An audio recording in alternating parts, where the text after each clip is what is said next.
Орон мэндэлчтэй телевизийн шууд ярилцлага та бүхэндээ хүрэхэд бэлэн боллоо. Студид бид нэгэн хүндтэй зочныг урьж оролцож байна. Учир нь юу гэхээр Монгол улсад өрнөж байгаа улс төрийн нөхцөл байдлууд бол бас нэлээд ээдрээтэй. За зарим иргэдийн хувьд болохоор энэ дээр бас танин мэдих нөгөө талаас бас олон өнцгийг ойлгохгүй байгаа ийм асуудлууд өрнөж байна. За зарим нэг нь бол эргэлзээ таамаглалуудыг бол их дэвшүүлж байгаа. Улс төрийн хүрээнд бол олон таамаглал явж байгаа. Энэ цаг үе дээр бас өнгөрсөн 7 хоногт бас манай телевизээр үзэгч та бүхэндээ микрофоны ард нэвтрүүлгээр бас уулзаж байсан. Яг энэ уулзах үеэр бол бас олон иргэд бол нэлээд олон мэдээллийг хүлээж авлаа. Энэ мэдээллүүдийг дахиж бас дэлгэрүүлж энэ ойлгомоор байна гэдэг ийм хүсэлтүүд ирсэн учраас Монгол улсын 3 дахь ерөнхийлөгч намрын энх хоёрыг бид урьж оролцсон юм. Бидний урилгыг хүлээн авч хүрэлцээсэн танд баярлалаа. Баярлалаа. Тэгэхээр мэдээж хэрэг 3 нам хамтарсан засаг байгуулсан. Энэ байгуулсан засгийн газар нь бол цаашдаа явах боломжгүй маа гэдгийг бол юу илэрхийлж байгаа нөхөр ард иргэдийн энэ эсэргүүцэл илэрхийлж явах шиг байна. За нөгөө талаас нь бас намын баг хурлын шийдвэр гарсан. Гэтэл энэ бүх хугацаанд нөгөө ерөнхий сайд маань намын хурлынхаа шийдвэрийг ч юм уу эсвэл ард түмний энэ эсэргүүцэд байгаа энэ эсэргүүцлийг биш шал өөр асуудлаар улсын хурлд хандчихлаа л да. Ер нь энэ нь өөрөө улс төрийн соёл гэдэг зүйлийг үгүйсгэж буй. Ер нь улс төр гэдэг өөрөө шинжлэх ухаан юм уу зүгээр соёлоор оролцдог тэр алхам юм уу? За ингээ үзэгчдийнхаа энэ өдрийн амар амлага айлтгаж мэдчилж байна. За би өнгөрсөн 7 хоногт ТВ-ийн шууд нэвтрүүлгээр орж энэ хамтарсан засгийн газрын тухай, үндсэн хуулийн тухай, улс төрийн намуудын тухай, улс төрийн онол шинжлэх ухааны тухай санаа бодлоо илэрхийлсэн. За энэ хооронд бас шинэ нөхцөл байдал бий болжээ. Тийм учраас бол би тэрийг зарим нь давтаж, зарим нь шинэ мэдээлэлээр тулгуурлаж саналаа хэлье гэж бодсон юм аа. Ингээд өөрсөнд их баярлалаа. За ерөнхийдөө улс төр бол өөрөө шинжлэх ухаан юм аа. Онол юм аа гэдгийг л манай улс төрчид сэтгүүлчид ард иргэд маань ойлгомоор байгаа юм. Тэгэхгүй энэ бол зүгээр нэг хүний дураараа тоглох тоглоом. Эсвэл хэдэн хүн нийлээд юу ч хийж болдог тийм тоглоом байж болохгүй. Хүндрэлтэн тийм дураараа дургсан нэг хүн эсвэл хэдэн хүмүүсийн тоглоомонд маш их хохирсон учраас энэ улс төр гэж ер нь юу юм бэ гэдгийг сайн судалж яваад эн чинь бүр онолтой юм байна. Өөрийн дүрм журамтай юм байна. Энэ бүхэл бүтэн шинжлэх ухаан юм байна гэдгийг ингэж ойлгоод тэрийг тогтоосон байна. Тийм учраас бол Монголд өнөөдөр энэ өрнөж байгаа үйл явдал нь харамсалтай нь улс төрийн онолыг зөрчсөн, улс төрийн шинжлэх ухааныг үүсгэсэн ийм одоо байдлаар өрнөж байгаа учраас би энийг дахин сануулгах нь зөв болов уу гэж бодож байна. Энийг ойлгоод мэдээд энэ нөхцөл байдлыг бол засахад маш амархан. Тэгэхдээ энийг ойлгохыг хүсгүй хүмүүс энэ байдлыг улам гүнзгийрүүлээд энэ нэг хүний асуудал яснаа нэг намын асуудал болоод сүүлд нь хэд хэдэн намын асуудал болоод одоо бүр төрийн эрх дэд байгуулагдсан юм томьёолтой тодорхойлолттой улсын хурлын асуудал болоод ер нь нийгмийн асуудал болоод Монголын асуудал болоод эхэллээ л дээ. Тийм учраас бол энэ дээр зариуд тайлбар хэлэхээс арга байхгүй. Улс төр бол яахын аргагүй шинжлэх ухаан. Германы алдарт социологч, социологийн шинжлэх ухааныг үндэслэгч, улс төрийн шинжлэх ухааныг маш сайн хөгжүүлсэн Макс Вебер гэж алдартай хүн бий. Тэр хүн бол бүр бүхэл бүтэн ном бичсэн байгаа шүү дээ. Монголоор орчуулсан байгаа. Улс төр бол мэрэгжил юм а гэж. Мэрэгжил гэдэг чинь одоо юу гэдгийг инженерийн мэрэгжил байна те. Ямар нэгэн өөр мэрэгжил, эмчийн мэрэгжил байна, багшийн мэрэгжил. Тэр мэрэгжил чинь өөрөө шинжлэх ухаан дээр тодорхой одоо судалгаан дээр онол дээр суурилж иж бий болдог шүү дээ. Тэрнтэй адилхан улс төр бол ерөөсөө маш нарийн шинжлэх ухаан. Энийг нэг зөв ойлгомоор. Тэгээд энэ утгаас нь аваад үзэх юм бол бид өнөөдрийн өрнөж байгаа үйл явдал дээр бол маш ойлгомжтойгоор тайлбарлах болцоо байна. За тэгээд дахин одоо энэ үзэгчдэд хандуулж хэлмээр байна. Би хин нэгэн хүний мууг үзэх гэдэг юм ерөөсөө биш. Оюун эрдэнэ гэдэг хүний ч юм уу, гантөмөр гэдэг хүний ч юм уу, доржхон гэдэг хүний ч юм уу, эсвэл одоо хин нэгэн аль нэгэн намын мууг үзэх гэдэг байгаа биш. Би зөвхөн улс төрийн шинжлэх ухааны дагуур та нар маань ажиллаад өгөөч гэж би туслах гээд байгаа юм. Тэрийг харамсалтай нь ойлгохгүй бас янз янзаар ингэж гомдох ч юм уу, эсвэл үг чулуудах байдал сүүлийн 7 хоногт ажиглагдсан лээ. Гэхдээ яхаа би бол тэр бүхнийг давж туулж ирсэн туршлагатай хүн учраас бол улс төрийн онлын дахиад яриад өгөө гэж сануулъя гэж бодож байгаа. За улс төр бол шинжлэх ухаан гэдэг нь бол ойлгомжтой. За энэ улс төрийн шинжлэх ухаанаар яваад үзэх юм бол энэ төрийн тогтолцооны талаар маш нарийн судалж тогтоосон байдаг. За нэгдүгээрт бүх төр засгийн бүрийн эрх бол их хурлд биш, засгийн газарт биш, ерөнхийлөгчд биш, ямар нэгэн намад биш. Хинт байдаг вэ гэхээр ард түмэнд байдаг байна шүү дээ. Ард түмэнд.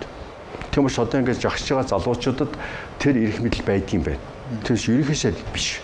Тэр ард түмэн өөрөө тодорхой хугацаагаар бүх насаараа биш. Тодорхой хугацаагаар одоо сонгож за энэ төлөөллийн байгууллагад ороод дараа нь засгийн газраа байгуулад энэ засгийн газрыг байгуулж ажил эсвэл улсын хурлын гишүүнээр ажил эсвэл ерөнхийлөгчийн ажил гэж ийм одоо тодорхой хэмжээний томилт өгч байна. Тийм учраас бол энэ ерөнхий сайд бол ард түмний л боол байх хэрэгтэй. Шууд хэлсэн. Ерөнхийлөгч, их хурлын гишүүн одоо хэн ч гэсэн ямар нэгэн өндөр албан шалтгаан бол ард түмний боол. За соёлтой ирэх юм бол зардас гэж хэлэх хэрэгтэй. Харамсалтай нь тэр байдлаар ажиллагдахгүй байна. Ягаад би тэгж хэлж ирэх вэ? Ард түмэн өөрөө яаж энэ төр засгийн бүрийг хэрэгжүүлэх вэ гэхээр сонгуулиар тий эсвэл шууд өөрөө төрийн хэрэгт оролцож. За сонгуулиар яаж энийг хэрэгжүүлсэн бэ гэхээр ардын нам ялцаа тамины 68 суудалтай болцоо 126 гарсан. Арчилсан нам ялагдцаа 42 суудалтай болцоо. Хүн нам 8 суудал авсан гэд ингээд ард түмэн сайхан хуваарлаад өгсөн байж тээ нөгөө бүрэн эрхээ хэрэгжүүлээд. Тийм учраас бол ард түмний хүндэтгэж ард түмэн нэгэнтээ төр засгийн бүрийн эрхийг байнга одоо их сурвалжир мөн бөгөөд өөрөө барьдаг нь үний юм бол за тэр бол үнэн, энэ бол онол, энэ бол шинжлэх ухаан хүндрэлтний одоо тогтоосон маш хатуу зарчим. Тийм бол ардын нам 24 оны сонгуулийн дараа дангаараа засгийн газрыг байгуулах ёстой байсан. Тэгтэл одоо харамсалтай нь одоо оюун эрдэнэ дарга, ганц төмөр дарга, дорчхон дарга гурав нийлээд тэгээд ард түмний сонголт хамаагүй. Бид гурав энэ төр засгийн бүрийн эрхийг мэдж байна. Тэр ард түмний сонголт ерөөсөө юу ч биш гэд ингээд дураараа ард түмний сонголтыг зөрчөөд ард түмний сонголтын эсрэг гурвуулаа явчлаа шүү дээ. Тэгээд яг одоо намынхаа дарга нар авчраас одоо ажил төрөлд очие гэж бодож байгаа хүмүүсээ засгийн газарт аваад ингээд хамтарсан нэртэй засгийн газар байгуулад энэ бол үндсэн хууль зөрчсөн хууль бус легитим шинжгүй ийм засгийн газар байгуулчихлаа. Тийм учраас бол одоо энэ бол хурдан засах ёстой. Бүтэн 1 жил гэдэг бол маш том хугацаа. Энд одоо бүтэн 1 жил бид ингэж сахилгуутлаа. Бүтэн 1 жил ингэж дураараа дурглаа. Одоо энэ цэг тавих цаг болсон. Уучлаарай хөдрөө. Энэ дэр нэг зүйл нэмээд тодруулахад юу штэ. Сонгуулийн өмнөд хүмүүс ярьж ирсэн. Хамтрах юм байлаа гэж тий. Хамтрна гэж ийлээ гэд. Ийм явган яриа хүртэл гарсан л та. Тэгээ сүүлд нь бол энийг бол бас батлах мэт зарим нэг намын дарга нар бол бидний юу хамтрахаар ярьсан байсан юм а гэдэг яриа хүртэл унгаад авна л. Тэр энэ ч өөрөө бол ерөөсө таны сая хэлдэг тэр улс төрийн онол тэр нөгөө үнэт зүйл гэдэг зүйлийг шууд уландаа гიშгдсэн. Ард түмний сонголтыг шууд уландаа гიშгдсэн зүйл. Тэгэхээр сонгуульд орохдоо ард түмэн төр засгийн бүрийн эрхийн их сурвалж юм энийг одоо хэрэгжүүлдэг гэдгийг бол үүсгээд тэгээд тэр дорчхон даргын амнаас хэд дахин гарна лээ. Үндсэн хуулийн нэмэлт өөрчлөлтийг хийж явахдаа бид нар тохирсон.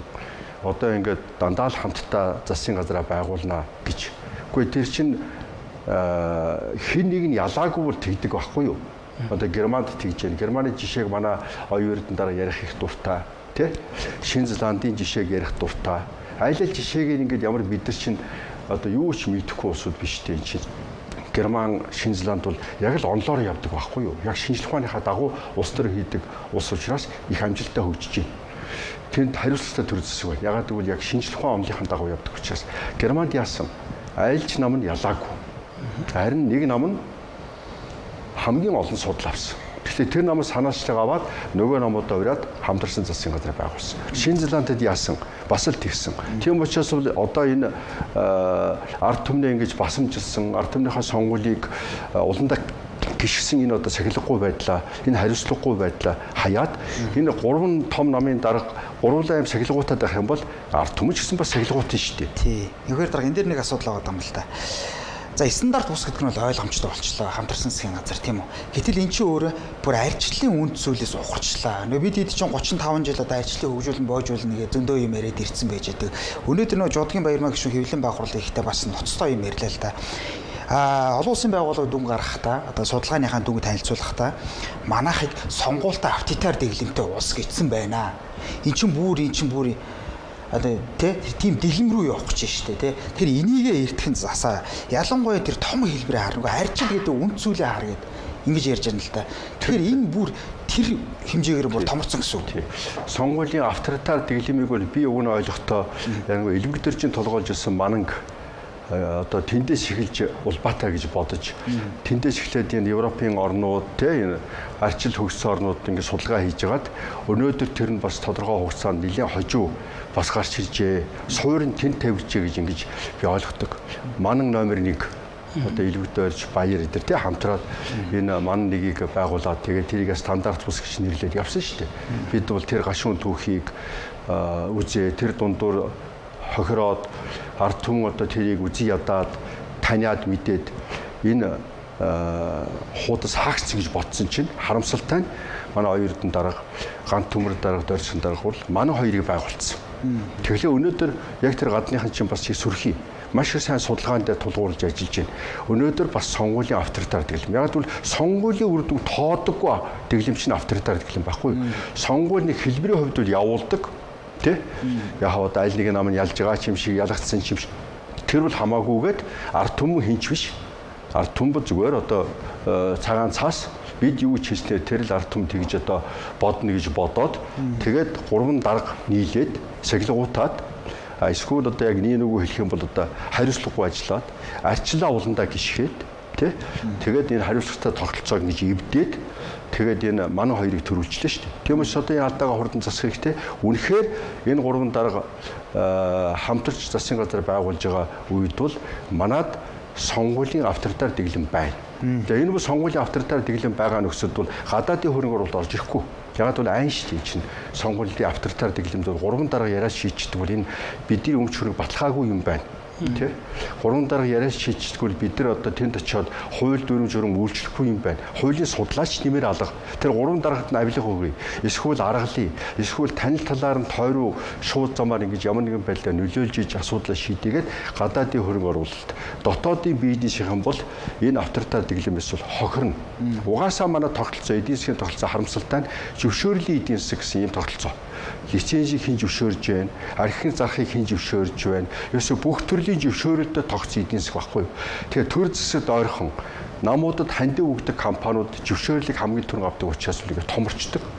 Нөгөө зөвшөөрөл авч чаддаггүй, зөвшөөрөл байх ёстой гэдгийг мэддэггүй зүгээр л мөрөөрөө ажил хийж байгаа хүмүүс нь ерөөсө агч дэвшдэггүй. Тэгээ яваад идэг. Тийм учраас бол одоо яаралтай энэ авторитар дэглэмийг одоо болж сольж жинхэнэ одоо арчсан дэглэмийг тогтоож ижил Монгол хөгжинэ. Авторитар дэглэм байгаа цагт тэр 14 мега төсөлж хэрэгжихгүй. Энэ авторитар дэглэм байгаа цагт бол тэр том байгалийн баялагтай холбоотой баялагын сангийн асуудал шийдэгдэхгүй. Байнгын одоо эсэргүүцэл тэр тулгуурласаар яваад энэ бол одоо нуурна. Яагаад гэвэл нөгөө авторитар дэглэм байхгүй яг жинхэнэ арчсан дэглэм байх юм бол сонгуульд ялсан нам нь засахаа байгуулаад дангаараа тий. Нөгөө талд нь нөгөө арчилсан нам нь ч юм уу одоо бусад намууд нь нийлээд 58-уулаа нийлээд 68-тайгаа ингэж одоо мэтгэлцээд улсын хурд олонх цөөнх болоод ямар нэгэн алдаатай ажил хийх гэж бол хийлэхгүй шүүмжлэх ийм болцоо байна шүү дээ. Хэрв энэ бүгдээрээ ингэ нийлээд 110 хэдэн суудалтай 3 нам нийлээд хамтарсан засгийн газар байгуулчих юм бол гудамж өөрөө ард түмэн өөрөө төр засгийнхаа эсрэг болчихж шүү дээ. Тэгэхээр ард түмэн өөрөө төр засгийн эсрэг болно гэхэд бол ард түмэл ялж таараа. Гэхдээ энэ их үнэтэй цэнтэй магадгүй одоо их хохиролтой тэмцэл болох гээд байна. Тиймээс энийг яаралтай шийдэж энэ одоо үнэтэй цэнтэй биш одоо энэ төөрсөн бодиснаа амархан засах хэрэгтэй. Манан гэснээс манан гэд ярихаар бол юу ярьдаг вэ гэхээр маш том эдийн засгийн хохирлууд яригддаг тий.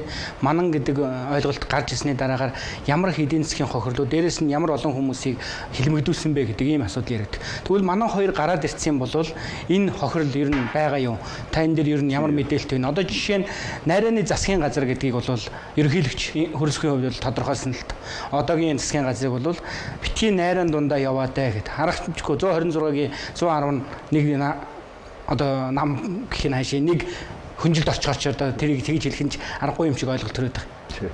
Тэгэхээр энэ бол үнэхээр их том асуудал.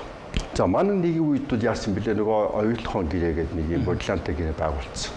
За манай нэгэн үед яал одоо нөгөө хилэм татлаад байгаа ухаан худгийг өгцөн тий. Тэгээ одоо тэрний хоёроос хөдөлтөл байгаа. Би бол одоо энэ компаниудыг буруутгах нь буруу гэж боддгийг. Тэгээ Rio Tinto буруутгах хэрэггүй. Хувийн компани чинь өөртөө ашигтай шийдвэрийг гаргуулахын төлөө чадлаараа ажиллана шүү дээ. Тийм биз дээ. Хамгийн гол нь шийд гаргаж байгаа хүмүүс. Тийм шийдвэр гаргах уугүй юу?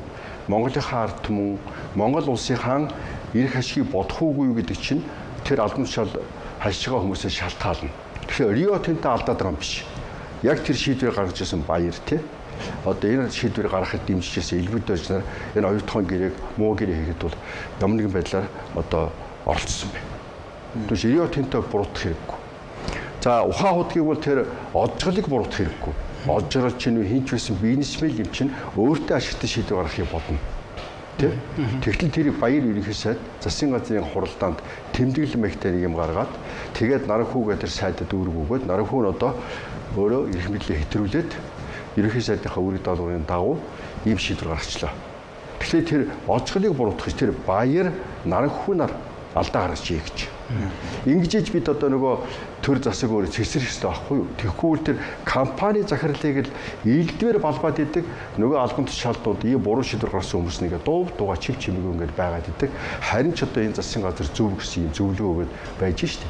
Тийм учраас би одоо энэ болцоог ашиглаад ийм хэлмээр байна. Одоо ингээд энэ Баттулга ерөнхийлөгч тэ одоо жишээл би манай хоёрын үед бол энэ Баттулга ерөнхийлөгчтэй холбоотой байж магадгүй гэж хүмүүс яриад байгаа нэг асуудал үнэхээр анхаарал татдаг байгаа. Тэр нь юу вэ гэхээр бол манайхан одоо янз янзын худлаа өн тайлбар тавьсаар угаад төмөр замаа тавихтаа хятадаас орж иж байгаа төмөр замаа Монголоос одоо очиж байгаа төмөр зам хоёроо 25 км зөрүүлээд тавьсан.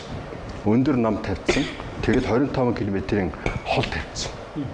Одоо энийг нийлүүлэх ёстой 25 км.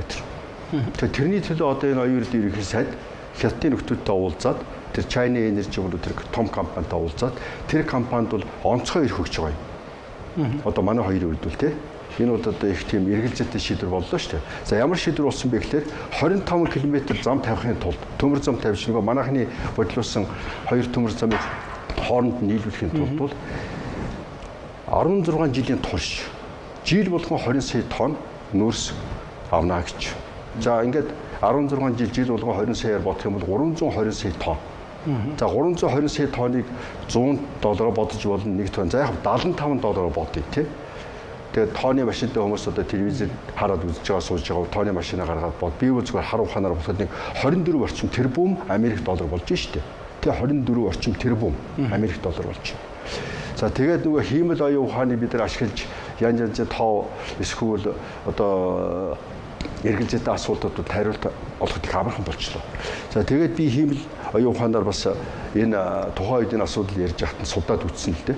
25 км замыг бол 1 км-ийн $10 сая бүр хасар үнэтэй тавья. Уг нь тэр чинь говийн нутаг дэвсгэр дээр бол уул хад давахгүй, ус одоо гол мөрөнд давахгүй, нүх түнэл гаргахгүй зүгээр л хавтгаа одоо говь тавих гэж төмөр зам шүү дээ. 25 км. За яг тэгээд тэнд хотгор мотгор байдаг, гүвгэр мөвгөр байдаг гэдээ ингээд ярих юм бол километрийн $10 сая бодъё тий. Тэгэх юм бол $125 сая. За $20 сая бодъё. $250 сая тий. За $100 сая бодъё. 1 км шүү дээ. 1 км төмөр замыг тэнд одоо тийм хэцүү гэж бодъё.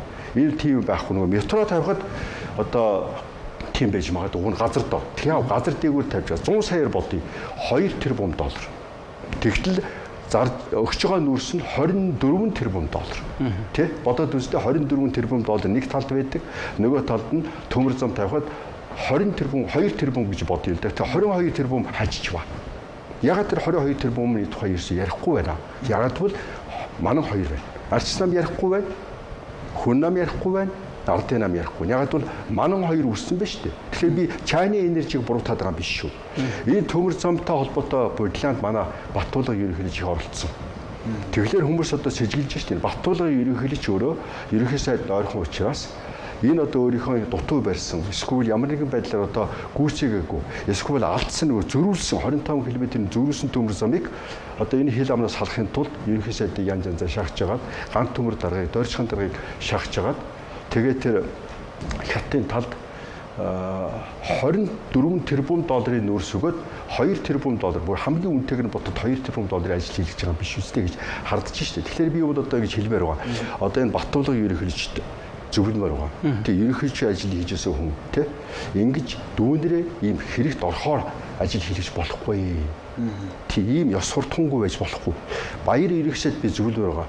Өөрөө алдаа хийж стратегийн одоо үгүй энэ стандарт бус засгийн газар байгуулчаад одоо өөрийгөө зөвтөхийн тулд одоо энэ залуу дүүнэрийгээ зөв тэгээд тэгдгийн зөв гэж ингэж бас худлаа хийж болохгүй. Тийм учраас би Баттуулга ерөнхийлөгч баяр иргэшэд нарт тий одоо ингэж дүүнэртээ буруу зөвлөж онлын биш шинжлэх ухааны биш зөвлөгөө өгч энэ залуучуудаар алдаа хийлгээд сүүлд нь бүр нийгэм эднийг үзий ядах нь биш үү.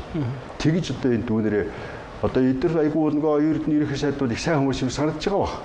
Одоо их гоё зөвлөдөг намайг дэмжиж байгаа. Яагаад гэвэл эдгээр чинь өөрсдөө энэ оюун эрдэнэ гэдэг хүнийг ашиглаад тэг арчаас намын гантөмөр даргаыг ашиглаад доржихонд гэж тэр намын даргаыг ашиглаад ийм хачи юм өөрсдөө гаргасан алдаа байж магадгүй тэрийг цайруулахын тулд ийм хачи юм байж. Тэгэхээр ухаан удаа чинь 450 орчим сая тонн нүүрстэй гэдэг тийм. Тэгвэл сая бид нар энэ одоо манай хоёрын үед чинь яач вэ?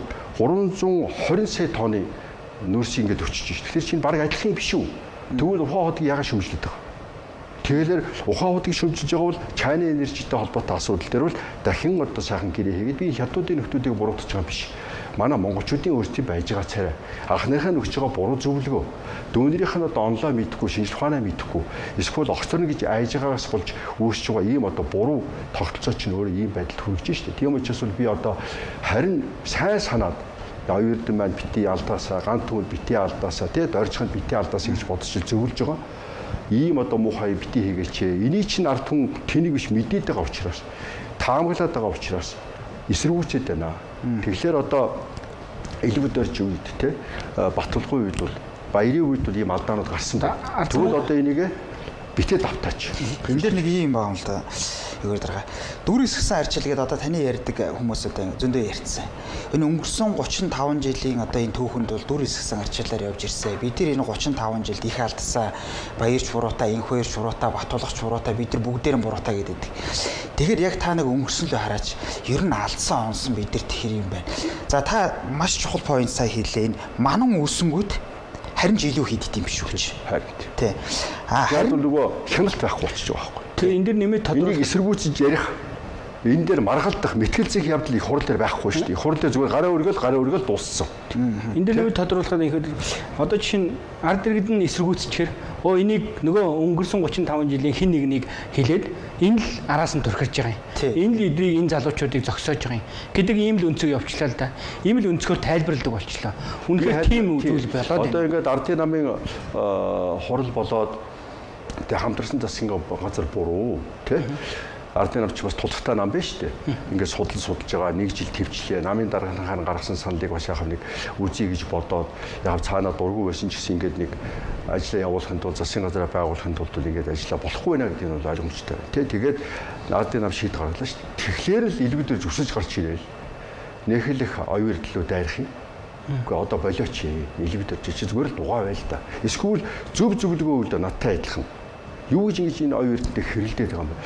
Манан болохгүй би нэг баяртай хамт байгуулсан юм аа. Бид нар алдсан юм аа гэдгийг хэлээд тэгээд би одоо энэ алдаагаа ойлгож байна. Тийм учраас чи миний дүү бити юм алдаа давтаарай гэж зөвлөхийн оронд элдвэр хэлээд доромжлоод хачин үг хэл хэрэглээл. Тэгэхээр тэгж болохгүй. Эсвэл Баттулгатай адилхан худлаа ингэж нуугдчихад цаагуур нь одоо оюун эрдэнэ гэж ерөнхий сайдыг залуу хүнийг эсвэл туршлагагүй хүнийг ашиглаад өөрийнхөө ашигтай шийдвэр гаргаад эсвэл баяр гэж одоо хүн бас энэ өөрийнхөө алдааг ахин хийлгэх гээд ингэж байж болохгүй байхгүй. Тэгэхээр бид нар бол одоо энэ залуу үедээ бол их хүндгэлтэй хандмаар байна.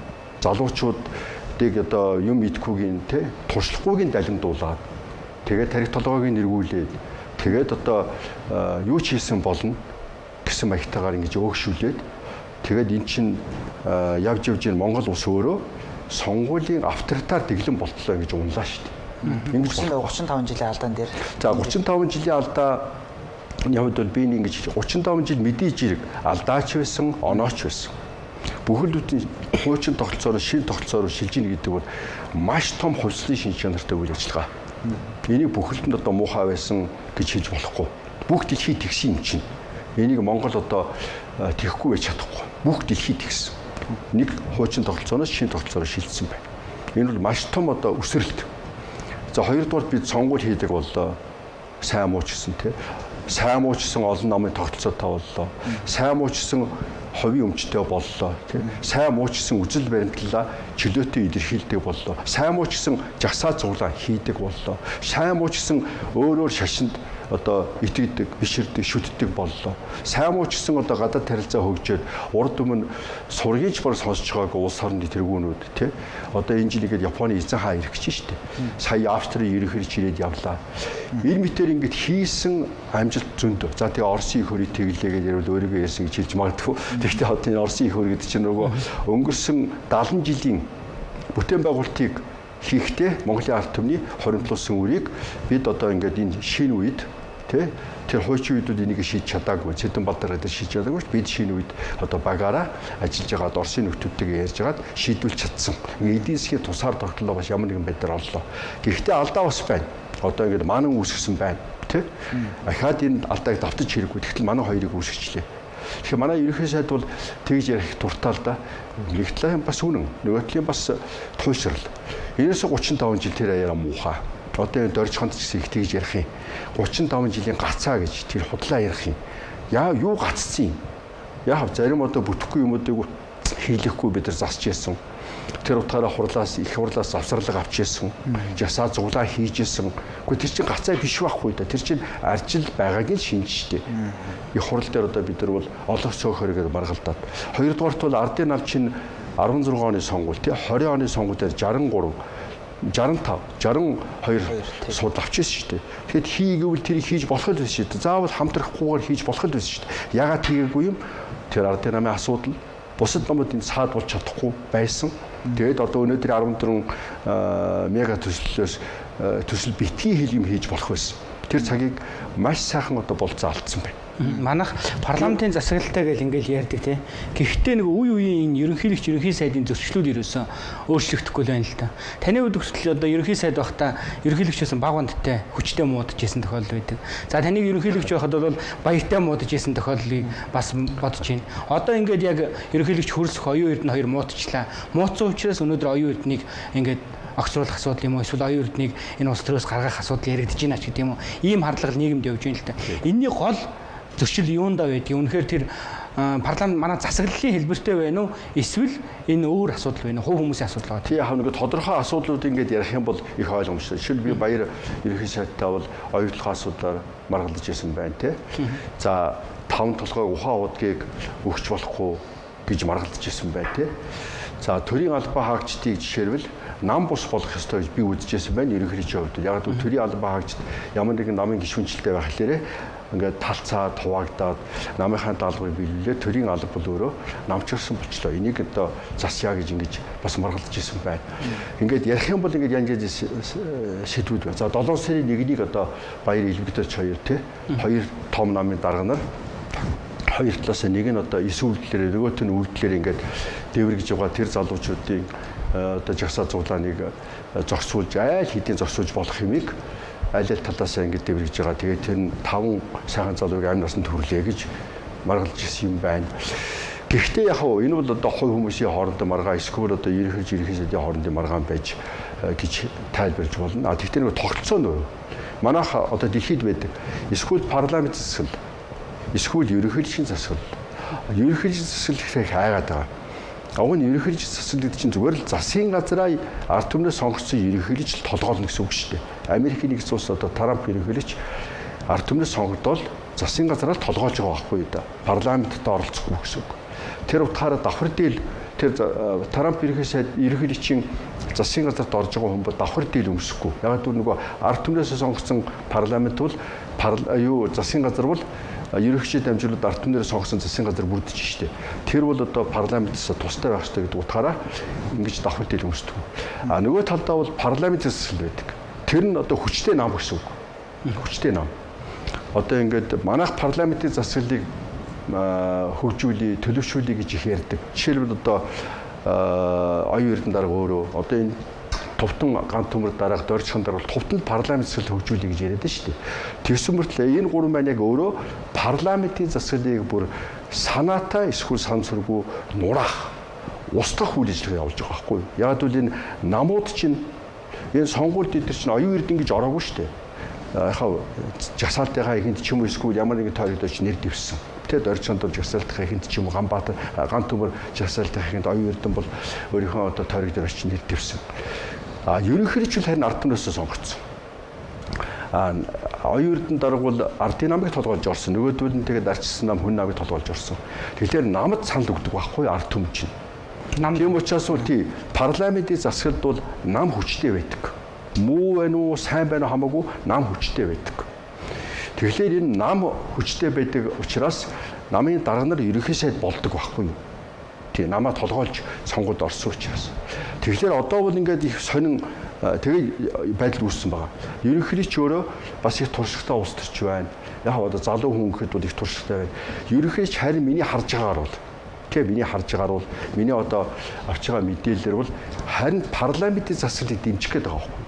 Угаасаа урд нь ерөнхийдөө дээр ажиллаж байхдаа парламент засаглыг би дэмждэг гэж ярьж ирсэн. Тэрнийхээ дагуу парламент засаглыг дэмжих гэдэг байгаа. Та нар салаа одоо болохгүй гэдгийг ард түмэн хэлээд ингэж жагсаад байна. Ард түмэн өөрөө төр засгийн эсрэг болчлоо. Тэгэхээр та нар ингээд ардын нам сонгуульд ялсан юм чинь дангараа засгийн газар байгуул арчилсан нам сөрөг хүчин бол ингээд хяналттай парламент, мэтгэлцээ парламент дотор өрнөгөө гэж ингэж хэлээд нь шүү дээ. Ерөнхийдөө харин парламентын засаглалыг төлөө яваад байгаа байхгүй юу? Адил нөгөө гурван маань парламент засаглалын эсрэг явж байгаагаа парламент засаглалын төлөө явж байгаа юм шиг. Харин ерөнхийдөө одоо ерөнхийлөгчийн засаглалыг тогтоох юм шиг ийм ахаад нэг юм худлаа яриа санаатаагаар юм өрсгөө санамсаргүй үүсгээд битүү хөтүү тийм юм яриад энэ ард түмнийг төөрөгдүүлээд байгаа байхгүй. Би бол одоо хариуцлагатай хэлье. Манай оюун эрдэнэ дарга тий манай одоо энэ ганц төмөр дарга энэ дөржихэн дарга нар маань харамсалтай нь өөртөө мэдээд эсвэл мэдхгүйгээр парламентын засаглалын эсрэг ажиллаад байна. Одоо энийг залуу дарга нар болимоор байна. Харин ерөнхийдөө ч өөрөө парламентын засаглалыг байлгахын төлөө ажиллаж байна. Энийг бол ерөөсөө дэндүү ойлгомжтой байгаа учраас би энийг хэлэхгүй болохгүй байна. Энэ нь одоо таны энэ хэлж байгаа өнцг нь бол баг хурлын шийдвэр гарцсан. Хамтрага болоо гэж гаргаж яхад буцаагаад оруулж ирж байгаа засгийн газраас оруулж ирж байгаа тогтоолын төсөл нь ихтгэл үзүүлэх гэдэг нь бас нэг өөр утгаар ороод ирж байгаа. Энийг хэлж байна уу? Тий, тэгэхээр одоо өнгөрсөн 5 дахь өдрөөс хойш энэ бүтэн 7 хоног өнгөрөхөд үлэг ардын намын баг хурлын тогтоол гарчлаа тий. За дээр нь нөгөө арчилсан намын одоо бичиг гарчлаа. Тогтоолоо өгөөрэй. Тий. За тэгээд дээр нь одоо өнөөдөр ерхий сайдын өчигдрийн одоо ихтгэл үзүүлэх хэсэг тухай асуудлаар санал хураалгаж өгөөч гэсэн бичиг гарчлаа. Энэ 3 бичиг гарчлаа шүү дээ. Энэ 3 бичиг үзье. За арчилсан ардын намын бичиг юу вэ гэхээр бол сонгодог тэнд нэг алдаа байна лээ. Би түрүү хэлжсэн. Сонгодог парламентын зарчим гэж байгаа. Сонгодог парламентын зарчим гэж бичсэн зөв. Тэгвэл үнийн хэрэг дээр бодиттой амьдрал дээр бол сонгодог парламентын зарчим алдагдчиход байна. Сонгодог парламентын зарчим гэдэг бол сонгуульд ялсан намд анхаарал засгийн газар байгуулна, ялагдсан сөрөгчин болно гэж. Тэрийг зөрчсөн. За яг гэхдээ сонгодог парламентыг дэрийг зориуд сануулад тэгээд арчилсан намыг засгаас гаргая гэсэн шийд гарцсан. Ардын намын одоо баг хурал дээр миний одоо ойлгосноор ардын намын баг хурал дээр ярилцсан байлээ. Ерөнхий сайд өөрөө хэлсэн байгаа. Би хэрв ардын намын нөхдүүд маань арчилсан намыг хамтарсан засгийн газраас гаргая гэвэл би нэг санаачсан хүний хувьд бол тий ерөнхий сайд хийж чадахгүй гэж ингэж хэлсэн баг. Тэгэхээр ардын намын тэрийг ойлгож санал өгч штэ түүнээс одоо хуурцсан биш, огт ойлгоогүй биш. Тий та ерөнхий сайд ажиллаа өгнэ. Арчилсан намыг бидний засгаас гаргая. Та энэ саналыг гаргасан хүний хувьд бол одоо энэ ажлаа өгнө гэдгийг бол бид нар ойлгож байна. Тэгвэл санал нь бол 60 одоо 62 ч юм уу хувиар энэ хамтарсан засгийн газраас арчилсан намыг гаргая. 37-36% нь бол одоо ерөнхий сайдны санал хамтарсан засгийн газрыг дэмжээгээд ингээд намаа шийдчих. Парламентын засал бол одоо зарим их хурлын гишүүд андуурч яриад байгаа. Их хурлын асуудлыг нэг нам шийдчихлээ гэдэг. Үгүй тэр парламентын засал чинь намын шийдвэр парламент дээр очиж тусдаг байхгүй юу? Ерөнхий засгалд бол өөр. Тэр бол засгийн газрыг одоо ард түмний сонгогчдын ерөнхийлөгч одоо ингэж шийддэг. Тэр нь парламентээр олох цөөхөөр болж заримдаа заримдаа батлагдахгүй эсвэл батлах шаардлагачгүй ерөнхийлөгч өөр ингэж яваад идэг. Ерөнхийлөгч бол ямар нэгэн намаас би ажиллах уу цаашаа үгүй юу гэж асуудаггүй. Ягаад гэвэл ард түмэн сонгогч юм чи. Нэгдээ намын дарга бол өөрөө намын баг хурлаасаа эсвэл намын хаягх хурлаас сонгогддог. Сонгуульд орж байгаа 126 нэр дэвшчүүл намын баг хурлаасаа тодордог. Тийм учраас намын баг хурл бол одоо иймэрхүү хямралтай үед бол хурдан цуулраад тэгээд энэ асуудал дээр шийдвэр гаргах эрхтэй субъект байхгүй юу. Тэгж ярих юм бол ерөнхий сайд өөрөө за би өөрөө ингээд хүүхд мөхтийн асуудалтай холбогдлоо. Тэгэхээр би одоо хүүхд мөхтийн асуудалтай холбоотойгоор ингээд янз янзын одоо хил амд ороод байна. Намын нөхдүүд минь хаглаад өгөө. Ер нь одоо энэ явж миний зүгээр ойлгосноор бол зөвхөн хүүхдийн асуудал биш юм шиг байна. Энэ бол ерөөсөө хамтарсан засгийн газар буургүй үгүй гэдгийг л ард түмэн бас шүмжлэнгүй хандаад байгаа шиг байна. Тэгэхээр та нар одоо нам орон нутгад ажиллаж байгаа хүмүүс тий Улаанбаатар дүүрэгт ажиллаж байгаа хүмүүс ард түмэнд их ойрхон байгаа хүмүүс ер нь энэ зөв буруу юм хамтарсан засгийн газар талаас нь тэгвэл энэ жагсаалыг арай гүнзгий ойлгоё гэд намын баг хурлаа намын дарга зарлан хуралдуулах эрхийнхаа дагуу хуралдуулаад энэ асуудлаа нэг үгүй яриад өглөөний 4-5 цагийн хүртэл ярьсаар угаад саналаа өгөөд тоолсоор угаад эцсийн дүн дээр бол за хамтарсан засгийн газар буруу юм байна арч самыг гаргах хэлээ юу гэж бодвол за би тэгвэл ойлголоо энэ намынхаа нөхдүүдийн шийдвэрийг хүндэтгэж үзнэ. Би ерөнхий сайдынхаа ажлыг өгөх юм байна гэж ингэж хэлсэн байхгүй юу. Тэгээд ингэж одоо өнгөрсөн 5 дахь өдөр хамгийн сүүлийн засгийн газрынхаа хурлыг хийжсэн буцаад тэгээ одоо явж ихтгэл хүлээлт хийх тухай асуудал руу ингээд яваад орчих шүү дээ. Тэгэхээр энэ бол нөгөө намаа парламент засаглал гэдгийг ойлгохгүй байна. Тэгэхээр парламент засаглалаараа намынхаа шийдвэрийг л одоо хүндэтгэж явдаг. Одоо Англид тэр Борис Джонсон гэж хүн байсан. Тэр тэгээд нөгөө ковид үед өөрийнхөө тэр ардлынхан цэцэрлэгт дар сууж байгаад баригдаад фото зураг авцсан. Тэгээд огцорсон. Тэгвэл намаараас шийдсэн. Эхлээд намынхаа даргыг өгсөн. Тэгээд ерөнхий сайдаа өгсөн. Японд одоо Кишида бол энэний өмнөх ерөнхий сайд нь өөрөө нэр хүнд муутай байна. Тэгээд би намаараа одоо намынхаа даргын асуудлыг шийдье. Тэгээд өгье. Тэгээд би дараачийн хүнд одоо яа гэд ингээд шийдээ яцсан байхгүй. Тэгэхээр парламент засал байгаа л бол намын шийдвэр их хүчтэй. Тэгэхээр энэ дээр бол одоо нэг нам шийддэг чинь би шийдэргээд парламент өөрөө намуудаас бүрдэж байгаа. Тогтолцоо нь өөрөө парламент засалтай учраас бол парламент бол өөрөө тэхээс арга баг. За та сая нэг баг хурал дээр шийдвэр гарсан гэдээ ярьлаа. За одоо ерөнхий сайд маань бол улсын хурлаар хилцүүлэх гэж байна. За үндсэн хуулийн 44 дугаар зүйл дээр болвол за улсын хурал дээр хилцэхэд за нэг саналын томьёол нь бол янз бүр байгаа. За илээр нууцаар дэргээд. За хамгийн гол чухал асуудал нь бол юу вэ гэхээр ерөөсөө л энэ хамтарсан засгийн газар гэхээс илүү ерөнхий сайд гэж хувь хүний тухай яриад байгаа байхгүй. Ерөнхий сайд өөрт нь итгэл үзүүлэх үгүй юм. Энийг юм бас нэг жоохон ойлгохгүй байна удаа гэж. Дээр нэмээд тодтоод нэг юм хэлэхэд одоо ингэ нэг санал хурааж байгаа шүү дээ тий. Тэгэхэд үндсэн хуулийн 44 дээр байгаа юм. Ерөөсөө төсвийн талаар мөн эсвэл тодорхой бодлогын талаар л санал хураана гэж. Тэгтэл эндээ орохгүй байдаг байхгүй. Бүр шал ондоо. Тэгэхээр энийг чи парламент шийдвэр гаргачлаа гэхэд дараагаар нь үндсэн хуулийн зэс дээр очиод маргаа үүсчих юм шүү дээ. Энийг ер нь та юу гэж чи юу яг ерөнхий сайдын тэр бичгийг бас үзсэн. За хуульчид бас энэ дээр саналаа хэлэх бах. За миний зүгээр одоо ингэж харж байхад бол биш бас хууль боловсруулахад хууль одоо хэрэгжүүлэхэд яг гардан оролцож байгаа үед бол бас энэ бичиг цаасыг уншаад хаана нэг л тийм байна. Хаан зүв байна гэдгийг бол ялгасаад шилнэ л дээ. За нэгдүгээрт бол үндсэн хуулинд бол ерөнхий сайд итгэл үзүүлэх хэсэг асуудал дээр бол бодлогын төсөвтэй холбоотой тий. Эсвэл бодлогын шийдвэртэй холбоотойгоор надад итгэл үзүүлэх үгүй юу гэж асуудаг. За тэгэхээр энэ одоо ерөнхий сайдын яриад байгаа тэр одоо мега төслүүд зөв үү тий. За дээр нь төсөв зөв үү гэх зэрэгээр асуултыг өөрөө тавиад энэ дээр парламент засгийн газрыг юу надад итгэл үзүүлж байгааг уу гэж асууж байгаа нь өөрөө ёс сургуулийн хувьд бол том алдаа. Яг нь энэ чинь засгийн газар их хурл баталсан байхгүй. Энэ ерөнхий сайдын энэ толгойлж байгаа засгийн газрын төсвийг баталсан.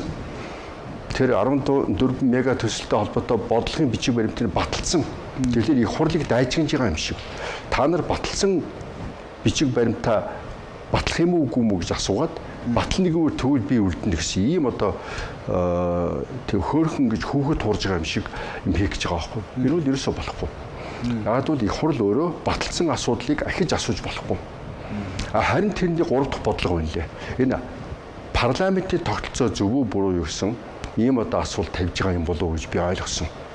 Тэгвэл парламентын тогтолцоо зөв үү гэж одоо парламент шийдээд ардчилсан намыг засгаас гаргаад ерөнхий сайд өөрөө энэ ардчилсан намыг засагт оруулах ажлыг санаачсан хүний хувьд бол нөгөө намынхаа баг хурал дээр хийсэн би хэлээгүй шүү дээ. Намаа хэлэхээр гомдчих үү одоо эн чинь энэ залуучууд амар их амархан гомдох юм.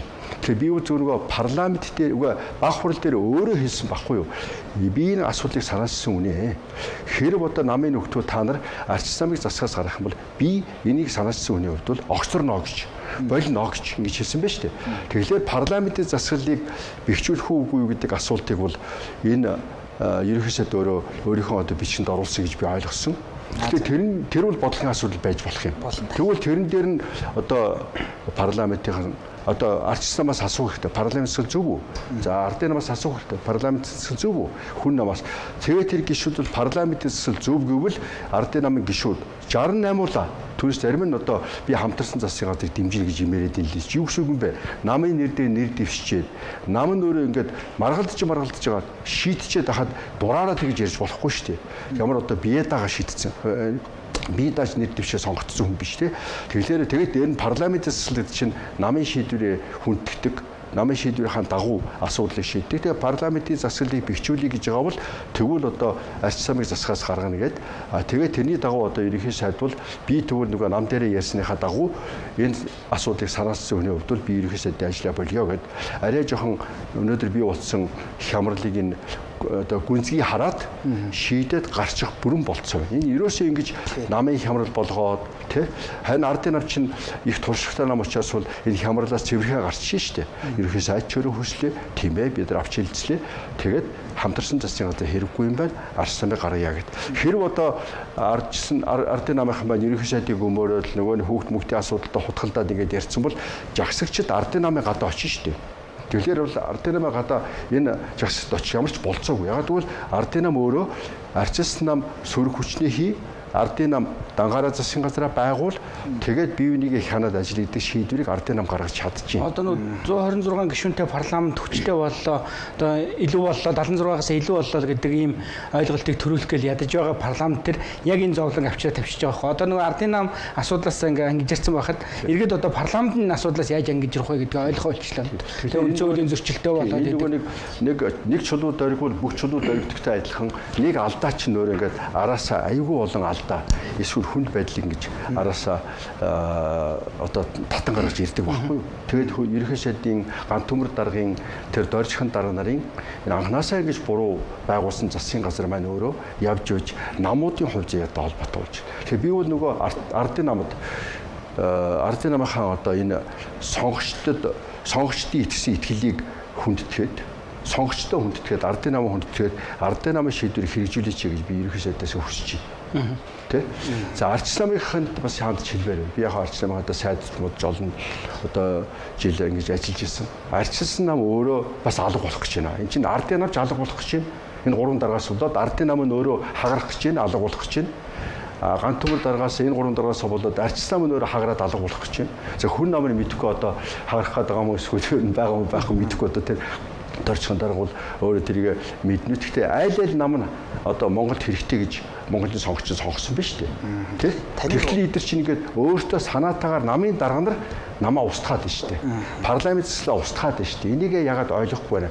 Тэр одоо өөр хүмүүс дэрэгдэн зөвлөд ах шүү гамаа.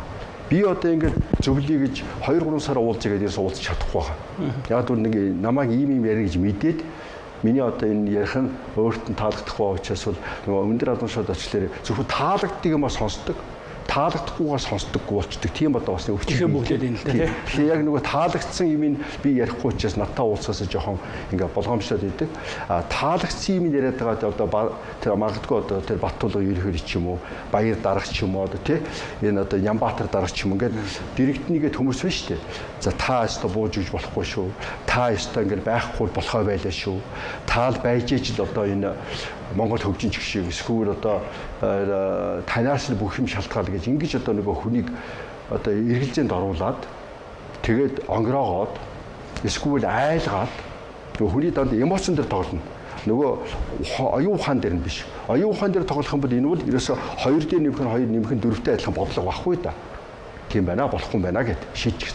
Тэгэхдээ 2D нэмэх нь 2 болох нь 5, эсвэл 3 гэсэн маягаар нөгөө дэрэгдэн байгаа нөхдүүд нь тайлбарлаад нөгөөх хүн айгаад юм уу эсвэл одоо уурлаад юм уу эсвэл ямар нэг эмоц хөдөлгөөд энэ хүнийг юм алдаа таалхам хийх байдалтай байна. Энэ тэгээд явсаар бол өнөөдөр их хурл руу ороод байна. Одоо тэгэхээр одоо энэ бол их хурлын хямрал болно. Одоо ингээд ард түмэн их хурлыг харна. Харин их хурлын дараа өчигдөр тэр залуучдаа уулзаад 3 шаардлаганд нь харьцангуй эерэг хариу өгсөн болов уу гэж би ойлгосон залуучдын тэр ярьж байгаа зүйл нь ингээд хэвлэл мэдээлэл гарч байгаа. Нэгдүгээрт бол те ерөнхий сайдыг бол одоо орлогоо нотлоод огцор гэж байгаа. За тэр ерөнхий сайд бол тэрийг одоо дараа нь шалгуулж малгуулж байгаа тэгээд ярьчих гэсэн хамгийн гол нь одоо өөрийнх нь одоо үзэж байгаагаар бол арчналтаа хамтрахгүй л би цаашаа ерөнхий сайдынхаа ажлыг намын дараагийн ажлыг хийж чадахгүй 27 28 онд намаа толгойлж ажиллахад хэцүү болчлоо гэдгийг өөрөө ойлгож байгаа. За хоёрдугаарт тэр утгаараа ингээд залуучдын шаардлагууд ингээд хэрэгжих болцоод байгаа. Хоёрдугаарт бол хамтарсан сонгуульд нэг нь ялсан бол хамтарсан засгийн газар битээ байгуулаарай гэж ард түмэн залуучууд шаардж. Тэр зөв шүү дээ. Парламент засаглалыг л дэмжиж шүү дээ залуучууд чинь. Парламент засаглалд ялсан засгаа байгуулдаг, ялагдсан хямдаг. Ард түмэн зөвл ард түмэн залуучууд зөвл шаардлага тавьж байна. Тэр хэрэгжинэ гэж. За 3 дугаарт бол одоо тэр худлаа өмнө ярьсан цуу яриаг бас болгоомжтой залуучууд бол парламентын засаглалыг өөрчлөх маягийн нэмэлт өөрчлөлийг үндсэн хууль битгий хийгээрэй гэж ингэж шаардж байгаа хүсэж байгаа юм байл. Тэгэхээр бол ерөнхийдөө харин тэрийг хамгийн сайн хамгаалж байгаа хүн байхгүй юу? Яг хамгийн сайн одоо өнөөдөр бодтойгоор хамгаалж байгаа хүн бол би харин хэлчихье. Бүр хариуцлагатай. Одооны ерөнхийдөө хөөсөх. Харин харамсалтай нь оюун эрдэнэ дарга, ган төмөр дарга, дорж хан дарга нар энэ парламент засаглалыг үүсгэж байна. Энэ дээр бас нэг асуудал байна. Ер нь нийгэмд нэг бас нэг ийм үндсэг гараад ирлээ. Ерөөсөө энэ одоо итгэл үзүүлэх хэсгээр тогтоолын төсөл одоо оруулаад санал хураана шүү дээ. Өө эн чинь ерөнхий сайд, ерөнхийлөгч хоёрын зодооны хайныг л хахалах гэж байгаа юм аа гэд. Та түрүүн ерөнхий сайд ерөнхийлөгч байсан тухай ярьлаа. Бид нэг улсын хурлын дарга байсан тухай асуух гэдэг байхгүй. Ер нь улсын хурлын дарга энэ хайныг ер нь хаахлана. Энэ улсын хурлын гишүүд хаахлана гэж. Тэгэхээр үндсэндээ энэ манайд чинь улсын хурлын дарга чинь нөгөө спикерийн шинжээр алдсан шүү дээ. Ер нь үндэсний аюулгүй байдлын зөвлөлийн гишүүн гэдэг өөрөө нэг тийм том дарга яваад идэг. Тэгэхээр үнэхээр нэг тийм нэг талд нь гарчих юм бол үнэхээр тэр талд нь дийлэх үү? Тэт яг ерөнхийдөө улсын хурлын дарга энэ дээр одоо манайд бол уг нь манай өөр газар дуу спикер бол харьцангуй одоо хурлаа удирдаа тэгээд та олох төлөөлж үг хэлнэ. За цонх төлөөлж үг хэлнэ. За 3 дахь намаас ус үг хэлнэ гэдэг ингээд зөвхөн үг хэлэх асуудлыг зохицуулдаг. Тэгээ хурлын одоо хэлцэх асуудлыг оруулдаг. Ийм л одоо үүрэгтэй байдаг. Манай харин арай жоох өөр уламжлал тогтцсон. За тэгээ тэр нь одоо 92 оноос эхлээд ингээд явцсан. Тэгээд парламентын даргууд ингээд бүр ингээд үүрэг даалгавар өгдөг тий ингээд бүр шүүмжилдэг ярьдаг ингээд болоо явцсан. Энэ бол одоо зөвхөн өнөөдрийн амралтын даргатай холбоотой биш ингээд баг байн дарга гончигдор дарга за тэгэл одоо энэ биш дарга төмөр ошир дарга за нямдэрч тэгэл би лүндэ жанцсан дембэрл бид нар бол ингээд өөрсдөө энэ парламентын спикер багтаа харамсалтай нь одоо энэ яг жинхэнэ парламент засаглалын хэмжээнд одоо ажиллах спикерүүд биш. Бүр одоо айгүй их нөлөөтэйгээр ажилладаг тийм спикерүүдийн дүрд тоосон л доо. Тэгэхээр одоо ерөнхий тэр утгаараа их хурлын даргаас бол асар их юм шалтгаална гэдэг нь бол нэгдээ бүгдээрээ мэдж байгаа. Тэгэхээр их хурлын даргууд өнөөдөр одоо энэ найз байна уу, найз биш байна уу, тэр мэрийг мартаад Монголын одоо парламентын хувь зай шийдэж байгаа гэж бодоод тий өөрөө бол парламентын засаглалыг их хамгаалдаг хүн, хүний эрх эрхчлөө их ярьдаг хүн. Энэ 126 гишүүнтэй болсон нь бол дэвшил байгаа гэж би итгэж байна. Энийг одоо харуулна гэж их ярьдаг хүн. Одоо л харуулах цаг. Тэг ингээд одоо парламент засаглалыг одоо өмүүлэх гэж байгаа, парламент засаглалыг устгах гэж байгаа, парламент засаглалд ямар нэгэн байдлаар хор хөндөөлөл үзүүлэх гэж байгаа, парламент засаглалыг сулруулах гэж байгаа ийм одоо орлогод бол шууд хатуу хариу өгөх хэрэгтэй. Энэ хариу нь яг юу ах юм бол уучлаарай бидний ярилцлагын цаг дуусах гэж учраас таныг бас товч хариулаас гэж бодож байна. Яг тэгэхээр яг одоо энэ парламентын 126 гишүүн энэ итгэл үзүүлэх бичгээр яг ямар хариу гаргах хэвчээ. Парламент засаглалд дэмжиж нам дээр гарсан шийдвэрээ дагая. Тэгэл болоо. Арчсан нам дээр ямар шийдвэр гарсан юм? Тий. Ардын намд шийдвэр гаргацсан байгаа. Одоо арчсан нам шийдвэр гаргацсан. Арчсан бол миний ойлгосноор бол одоо энэ засгийн газарт орж ажиллах уу, сөрөг хүчнийхээ үйл ажиллагаа хий, ганц төмөр дараа намынхаа дарга өгье гэж ингэж шийдвэр гаргасан гэж ойлгосон. Тэгвэл тэрийгэ баталгаажуулаад өөрийнхөө тэр 42 гишүүндээ бол за намын шийдвэр юм шиг бай. Тэр алтан хувигээ тэр хууль зүйн сайд бол яг хуульчны хувьд бол их угаалаг хариулж байна шүү дээ. Та тэгээд хамтарсан засгийн газрын гишүүнүүд бол хамтарсан засгийн газар бай гэж бодох юм уу, үгүй гэж бодох юм бол намаас шийднэ гэж байгаа. Би намын л гишүүн. Би намаахаа өмнөөс нэр дэвшиж сонгогдсон хүн. Би бие дагаад дэвшсэн бол шал өөр. Би тийм учраас намын гишүүн, намынхаа одоо нэр дэвшиж сонгогдсон гишүүн явдал намын шийдвэр хаана гарна яг тэрийг дагна гэсэн. Ардын намын 64-т бол маш 68-д бол маш амархан байгаа. Ардын намын шийдвэр гарцсан байхгүй л да. Тэнд одоо эргэл зээдэл би одоо ингэчүүл яана, тэгчүүл яана, би тэр талдаа одоо хамтарсан засгийн газрыг дэмждэг хүнэлтэд өгөр гэдэг тийм байхгүй шүү дээ. Одоо эн чинь ардын нам нь өөрөө шийдчихэд ингээд одоо шийдвэр гаргасан байж хаад бол тэрэн дээр ардын намын гишүүд бол энэ одоо өөр янз янзын одоо байр суурийг илэрхийлэх юм бол энэ бол ерөөсөө парламент цэцлэгээ л нурааж ийн гэсэн үг. Харин ерөнхийлөгчүүд энийг цэгцлэх гэдэг шүү дээ. Тэгэхээр амар ёсны дарга бол одоо намын ерөнхий нэрвчэн дарга хийжсэн хүн, их туршлагатай хүн, их одоо олон талаас юм боддог, нэлээд угацтай ханддаг. Тийм хүн. Тийм учраас бол ардын намынхаа шийдвэрийг ерөнхий нэрвчэн дарга хийжсэн, тэр бүх зовлон гүйцэжсэн, удир цовлоо удирдахжсэн, баг хурлаа одоо удирдахжсэн хүний хувьд бол энэ баг хурлын гаргасан шийдвэрийг бол парламент цэцлээ бэхжүүлэх гэдэг утгаараа энэ 68 гишүүнтэй тайлбарлаад тэгээд тэр ардын намын гаргасан шийдвэр бол ингээд явчих واخ гэж би бодож байгаа. Тийм нэгэн хэдүүлээ нам ярьж байгаа юм чинь бас энэ дээр нэг тодруулга байна. Ер нь заавал ерөнхий сайдыг итгэл үзүүлэх хэсэг дээр улсын хурал дээр санал хураалгаа чи би танаа мана дарга энэ ерөөс огт хэрэггүй. Зүгээр нам дээрээ намынхаа даргаа сунгааг л ахаа явуулж байгаа юм шүү. А тэгэх юм бол намын дараа нь гараад ирнэ ерөнхий сайданд солигдох уу барих уу гэдэг нь асуудал юм. Энэ нэг төрлийн зовлон болчиход байгаа энэ гайг л одоо яадсан. Тэгэхээр энийг бас дүрмэнд Монгол ардын намын дүрмэнд бусад намуудын дүрм тиймэр юм байна лээ. Ер нь ингээд либерал арчсан нам бол одоо Японы 60 гаруй 70 гаруй жил одоо ингээд төр засгийн эрхийг ингээд бариад байна гэж ярьдаг шүү дээ. Ирэх мундаг нам байна гэж. Манай ардын намын нөхдөөч гэсэн би ч намын дарга байж байхдаа либерал арчсан намынхантаа уулздаг, туршлагын судалдаг байсан. Тэгэхээр либерал арчсан намын нөхдүүд маань бид нар заагаад өгсөн баг. Юу вэ гэхээр ингээд ерөнхий сайд нь ямар нэгэн одоо эргэлзээтэй байдалд орвол тий нэр хүнд нь унавал эсвэл өөрөө одоо тэр хамтарсан засгийн газруудаас ч юм уу ямар нэгэн асуудлаар эргэлзээтэй бол нам дээр хагалуулдаг. Нам нь хагалч дээрээ шууд намынхаа даргын ажлыг эхлээд өгдөг. Тий. Би одоо ингэ намын дарга яг бол парламентын засаглалтай газар бол намын дарга нь ерөнхий сайд болдог байхгүй юу? Тийм чи ерөнхийлөгчийн засаглал биш шүү дээ. Парламент засаглал. Тэгэхээр би намын дарга өгье гэдээ өчтдөг. Тэгэхээр нөгөө нам нь либерал арчсан яадаг вэ гэхээр дөрөвт одоо хэдэн хүн нэр дэвшмээр байгаа юм. Тэр хүмүүс ингээд нэр дэвшээд тэгээд сонгуулийн одоо нам дотроо өөрийнхөө мөрийн хөтөлбөрөөр ингээд танилцуулаад асуултанд хариулаад нийгмээрээ бас хилцүүлээд 2-3 хоног. Тэгэхдээ ямар ч зэн тэр болоод төрийн хямрал болохгүй. Тэгээ зүгээр нам дотроо л ийм одоо нээлттэй шудраг өрсөлдөд явж ийн гэсэн үг.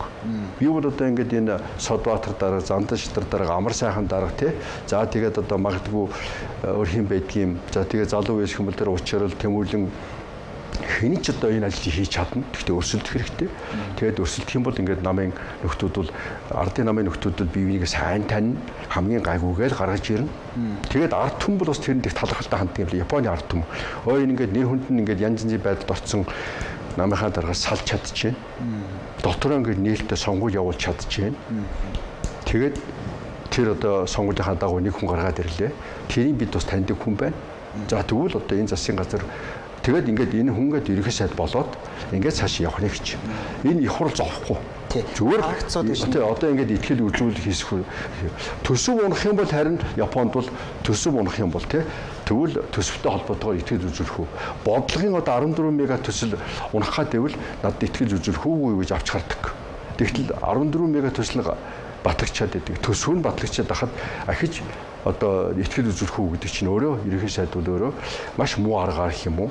Одоо хэн зөвлөд идэх юм, хуулийнхын зөвлөхөн зөвлөд юм, өөрөө тэгж боддог юм уу. Маш муу аргаар ингээд энэ асуудлыг ингээд юу бүр их хурлын хямрал болох гэдэг шүү дээ. Энэ 126 гишүүнээ юу байдал оруулах вэ? За ярилцлагын цаг маань дууссан байна. Нөгөө цаанаас найруулагч тохио өгöd. Тэгэхээр энэ дээр бас эргээд тодруулах боломжууд дахиж гарч ирэх байх. Тэгээ бидний урилгыг хүлээн авч хүрэлцээж студид маань шууд ярилцаж бас иргэдэд нэлээд нээлттэй мэдээллүүд өгсөн. Танд баярлалаа. Таны ажил амжилт хүсье.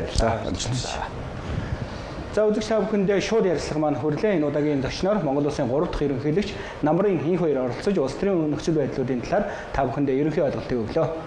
Баярлалаа.